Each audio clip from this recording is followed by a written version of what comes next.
Hey guys, I'm back. Welcome to season 2 of Tara Talks. I know we talked a lot about how we're gonna have a ton of changes and we asked for your feedback and we totally listened. So just be patient with us. It is the summer and this extremely nice weather has kept us a little bit lethargic. So changes will be happening, but they're not gonna be here for the first episode. So just sit tight, right? I mean, why are you guys sitting here watching this video anyway when the weather is so nice outside and it's so summery?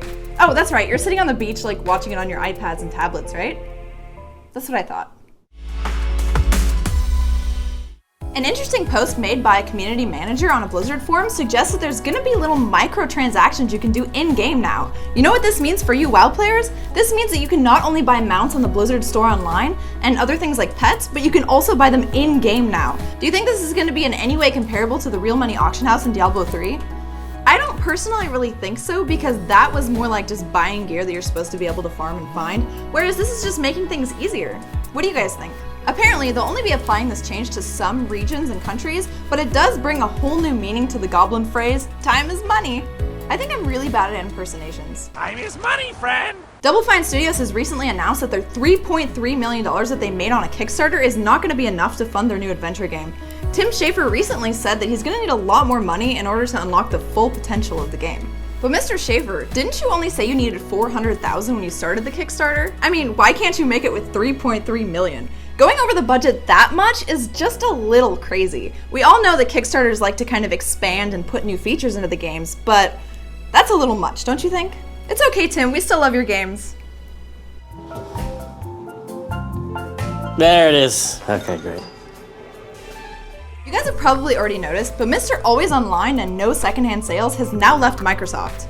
Don Mattrick has started since yesterday working for Zynga. It was after Mattrick made a U-turn on the Xbox policies that he moved to Zynga. As we all know, Zynga had to fire 20% of its employees and is kind of in a down slump at the moment, so let's see if he can fix that company as well.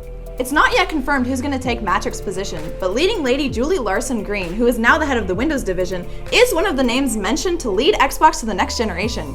Maybe this is one of the situations where women will actually do a better job. Like every situation, right? I might be a little biased. That's it for the news this week. Let's transition to game announcements and have a little fun. I know I did hype new game announcements a little bit, but this week it is going to be a little quiet. I think, like us at Zoomin.tv, everyone's kind of just relaxing in the sun. Stop that. We still need our games, people. The 1999 adventure game Outcast has been bought by Belgian developer Appeal. They're really looking forward to kind of revitalizing this series. Personally, I am all for revitalizing old and retro games. I think that's absolutely amazing and we can see new graphics and everything is just so much better, so I'm excited. If you're not really into indie games, you might not have heard about Proteus, but this game is coming to the PS3 and Vita as well. And once again, some Double Fine and Kickstarter news. They are finally starting production on Massive Chalice now that they've garnered $1.2 million off of Kickstarter.com. Hopefully the game will actually come out, or Schafer will just ask for more money by the end of the year, which is kind of becoming a pattern, isn't it? Yes, it's our only option. You heartless bastard. Welcome, game releases. Come here.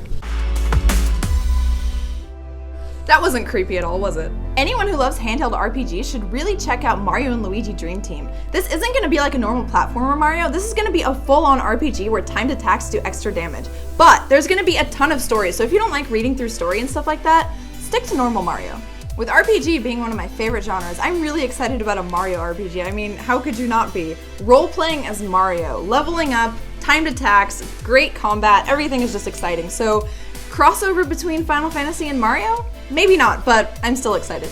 This game is out July 12th, that's this Friday in Europe, and August 11th in the States. The expansion Brave New World for Civilization V will also be available this week on July 12th. This is going to be the second expansion set, and it's going to bring you a lot more modern facets to the game, like decisions made by the World Congress. It might sound boring to you, but for anyone who's really into the Sid Meier Civ games, it's amazing.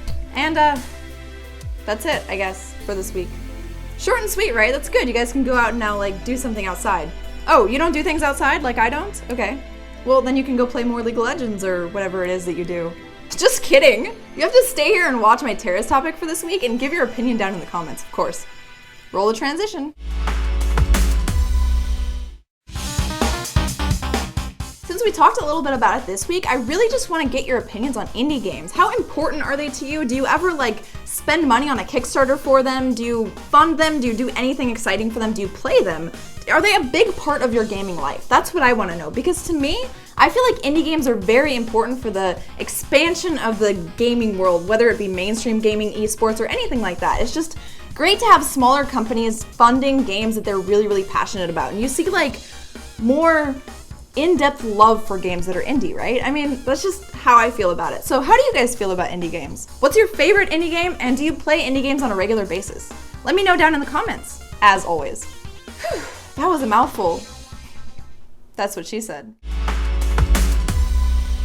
Thank you for watching episode 1 of season 2 of Tara Talks. If you guys liked what you see here, please do subscribe to the channel and like the video. And if you want more behind the scenes stuff, check us out on Twitter and Facebook. We're pretty awesome and we're taking over the world, as I've said a million times before. So see you guys next week and have a wonderful day in the sun or inside playing video games, which is what I'm gonna go do right now. Bye. Command, go outside, does not compute, must go plug into personal computer for charging.